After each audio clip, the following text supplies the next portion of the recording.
పడిపోద్దా 12వ అధ్యాయం 2వ వచనం చదవండి.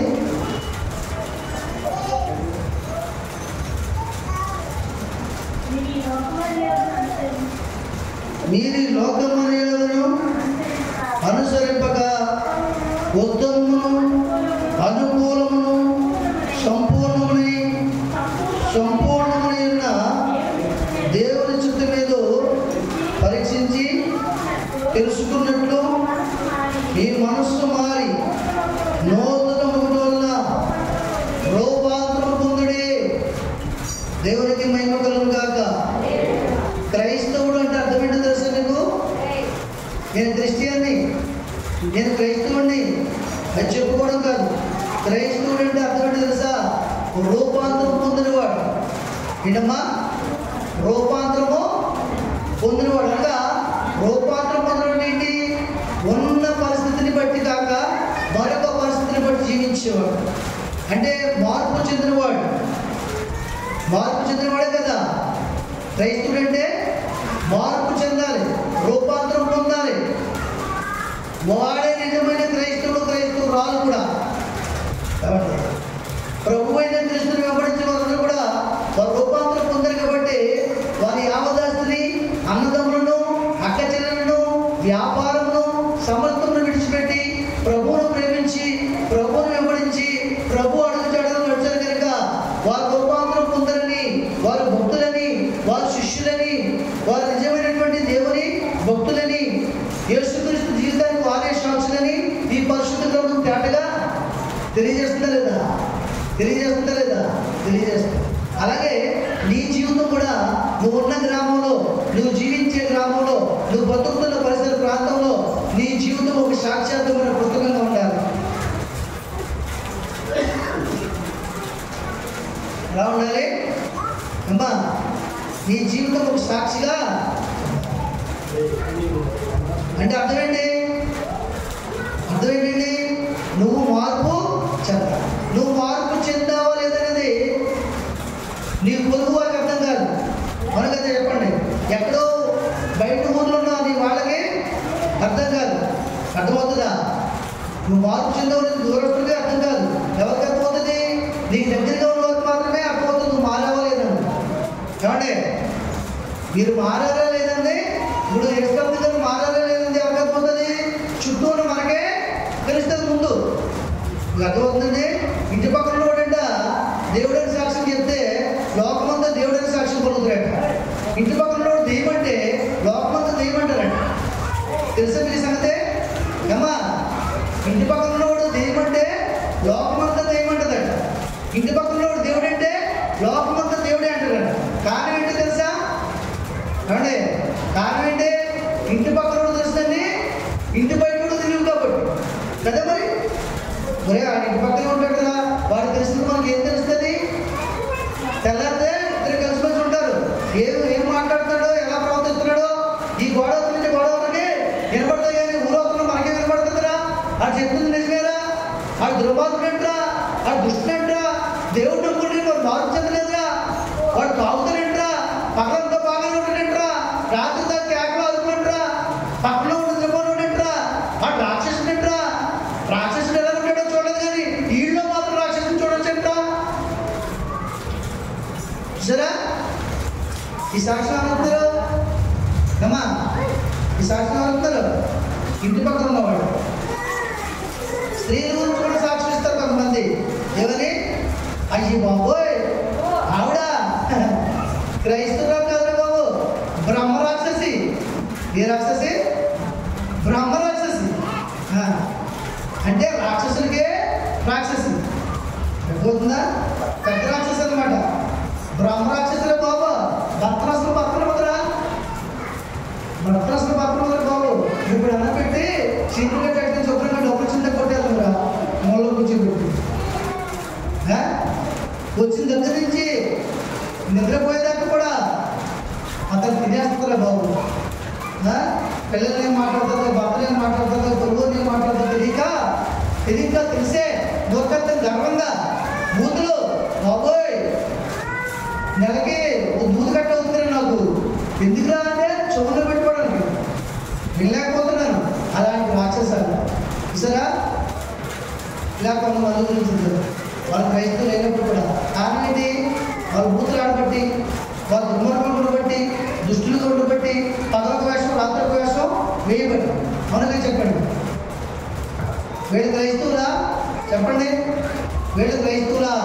వాళ్ళ దృష్టి వాళ్ళు క్రైస్తవులే, కానీ పక్క వాళ్ళ దృష్టి క్రైస్తవులు కాదు, పొరుగు వాళ్ళ దృష్టి క్రైస్తవులు కాదు, దేవుని దృష్టి కూడా క్రైస్తవులు కానీ కాదు, దేవుని పిల్లలు కానీ కాదు. అక్రమమైన వాళ్ళారా నా ఎదురు నుంచి తొలగిపోమంటాడు. మీరు అక్రమం చేయవారు, మీరు నా సంతానం కాదు, మీరు అపవాద సంతానం, మీ తండ్రి అబద్ధికుడు, మీ జనకుడు అపవాది.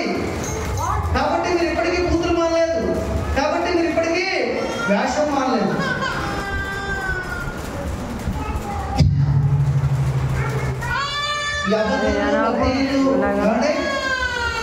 భక్తులు వీళ్ళు ఏం కోరుకుంటారట?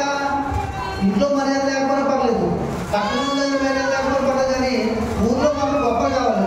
దేవుని స్నేహితులు ఇక అర్థమవుతుందా? వీళ్ళకి ఏం కావాలి? ఊర్లో గొప్పలు కావాలి, పెద్దలు అనిపించుకోవాలి. నోట్లో అక్షరం లేకపోతే మాకు అంతా తెలుసు చెప్పాలనుకుంటున్నారు. ఇక అర్థమవుతుందండి. వీళ్ళకి ఏం కావాలి? పదవులు కావాలి, గొప్పతనాలు కావాలి, నాయకత్వం కావాలి, అందరినీ ఏర్పాటు చేయాలి, మేమే గొప్పని పేరు ప్రఖ్యాతులు కావాలి. క్రైస్తవుడు ఎలా ఉండడానికి వీలేదు. దేవుడు ఏం చెప్తుంటే, మీరు లోక మర్యాదను అనుసరింపక. అది ఈ లోక మర్యాద ఉత్తమమా, దేవుడి నుంచి లోకం గొప్పదా? అది ఆలోచించడము. ఈ లోక మర్యాద గురించి మాట్లాడుకుందాం మనం. ఈ లోక మర్యాద ఎంతవరకు ఉంటుంది? ఒక పైన ఇస్తున్నాడు, ఆయన ఎంతవరకు ఉంటుంది మర్యాద? ఆ సభల్లో చెప్పాలి 5 సంవత్సరాలు మాత్రమే కదా. 5 సంవత్సరాలు రోజు తక్కువ కదా, ఉండదు, పదవి పోతుంది. అలాగే ముఖ్యమంత్రికి కూడా, అలాగే ఎమ్మెల్యేకి, ఎంపీకి, ప్రెసిడెంట్కి అవి లోపల చూసిన మర్యాదలే కదా. ఏమా ఆ పదవులు ఉండగానే పదవులు ఉంటాయి, ఆ పదవులు పోగానే మర్యాద పోతుంది. నమస్కారం పెట్టుకుంటారు, చూడకూడదు. త్వరగా చెప్పండి. అంటే ఈ లోక మర్యాద ఎప్పటిది? ఇంతలో కనబడి అంతలో మాయమైపోయేది. అది ఒక పరిధిలో ఉండేది. ఆ పరిధి టైం అయిపోతే ఆ మర్యాద కాక పోతుంది. ఇది పదవ మర్యాద. ఏమండి, ధనవంతుడి గురించి చెప్తాను అండి. ధనవంతుడికి మర్యాద ఉంటుంది, కొన్నాడు ఉంటుంది కదా. ధనవంతుడికి అన్నారంటే మర్యాద ఆ ధనవంతుడి వరకే మర్యాద ఉంటుంది. కొంతమంది ధనవంతులకి ధనం ఉన్నా సరే మర్యాద ఉండదు. ఎందుకంటే ఆ ధనాన్ని వాళ్ళే వచ్చేసుకుంటే తప్ప ఎవరికి ఉపయోగపడేవాడు.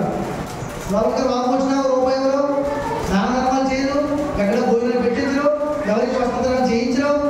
ఏమండి, ఇంకా డబ్బు మీద డబ్బు కూడా పెట్టిన రోగాలతో అలా క్షీణించిపోతుంటారు. వాళ్ళ ధనాపేక్ష కలిగిన వాళ్ళు, వాళ్ళ ధనాన్ని బట్టి వాళ్ళకి మర్యాద ఉండదు, వాళ్ళ ధనాన్ని బట్టి వాళ్ళకి అప్పగిస్తు ఉంటుంది.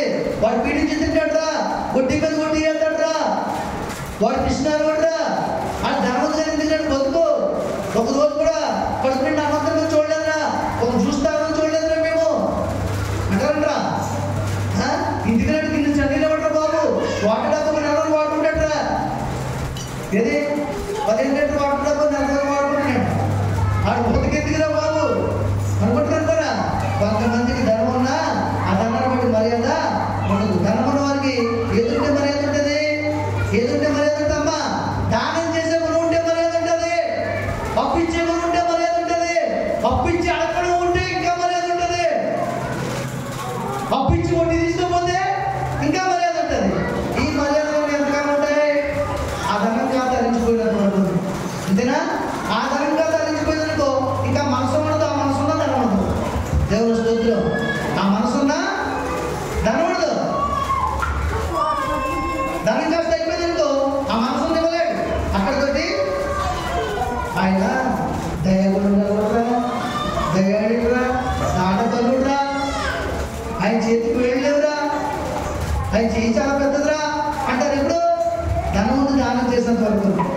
ఆ ధనం కాస్త పోతే ఆ దానం, ఆ మర్యాద అవన్నీ పోతాయి. పోతాయి పోవా ఏమా? మీరు వాక్యం లేదు, వింటే పోతాయి అంటారు. పోతాయి పోవా? ఆ ధనం ఉన్నంత వరకు మర్యాద ఉంటాయి, తర్వాత ఉంటాయా? అవి అవసరమా మనకి? చెప్పండి. లేకపోతే అవసరం